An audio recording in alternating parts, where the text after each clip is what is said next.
Progettare strategie di marketing internazionali attraverso un ciclo di incontri virtuali volti a illustrare iniziative e strategie per il rilancio dell'export made in Italy. È questo l'obiettivo di Venice Promex, agenzia impegnata nell'internazionalizzazione del mondo veneto attraverso piani di export mirati.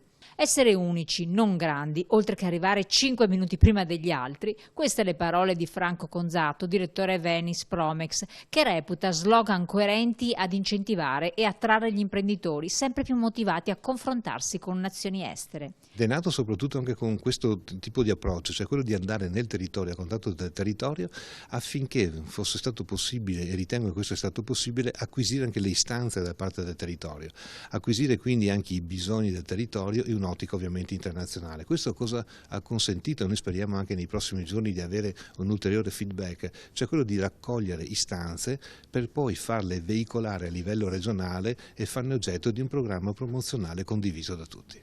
Venice Promex è una creazione delle Camere di Commercio del Veneto, perché è l'agenzia per l'internalizzazione a supporto degli imprenditori per affrontare i mercati esteri, e quindi ha questa funzione. Con questo ciclo di incontri ha il compito di suggerire quelle che sono le buone pratiche e di consigliare quelli che sono i supporti per entrare sui mercati. Vengono forniti alle imprese indicazioni e riferimenti unici per motivare verso investimenti esteri, superando le crisi cicliche degli ultimi anni, affiancate nella creazione di piani programmati e competitivi per i mercati internazionali, con l'obiettivo per le imprese di imprimere al proprio sistema produttivo un nuovo slancio commerciale. Partendo dunque dallo studio preliminare di mercati esteri, domanda e concorrenza vengono analizzate e inserite in una struttura capace di rendere efficaci le attività connesse all'esportazione.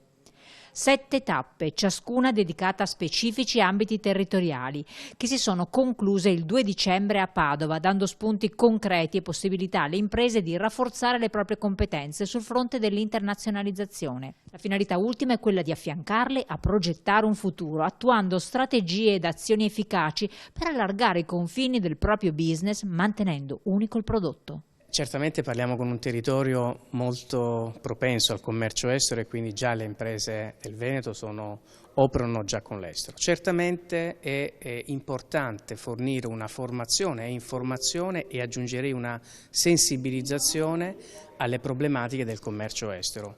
Il tema doganale è certamente diventato un tema pivotale, centrale, soprattutto per le transazioni commerciali internazionali, cioè extra UE. Non è più solo una questione che si può demandare allo spedizioniere, al vettore, all'operatore che fa le pratiche doganali, ma la questione doganale diventa manageriale.